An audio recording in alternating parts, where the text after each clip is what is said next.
So, ayan. Marami akong ginagawa ngayon sa aking lamesa.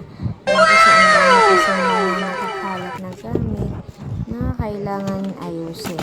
Eto pa, habang nag-aayos ako ng mga gamit sa aking lamesa, yung strap ng aking damit ay unti-unting bumababa. Ayan, magkabilaan pa man din siya. So, pagka ganun, diba, pag may ginagawa ka tapos bumababa yung strap ng damit mo, syempre dagdag hassle yun, dagdag abala.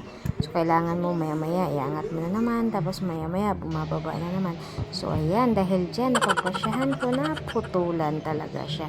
So pinutulan ko siya ng kalahating dangkal. So ayan, medyo may pagkahaba din ang pinutol ko, kasi syempre sa tagal na ng damit, ayun, nalulos na rin siya. So ayan, pinutulan ko siya para sakaling isuot ko, ayan, hindi na ako maaabala pa na magbuward na, ay ayan, bababa na naman siya, diba? So ako na lang mismo ang nagputol, tapos tinahi ko. Pagkatapos ko yung matahi, ayan, susuot ko din siya, tapos para malaman natin kung talaga bang okay, mas okay na pinutulan siya, kasi hindi na siya bababa. So ayan na nga, tapos ko na siyang naputulan at natahi. So ayan, sinuot ko na siya. So ayan, kahit na maglikot-likot ako, ayan, tinry ko, ayan, hindi na talaga siya bumababa. So less hassle na talaga siya. So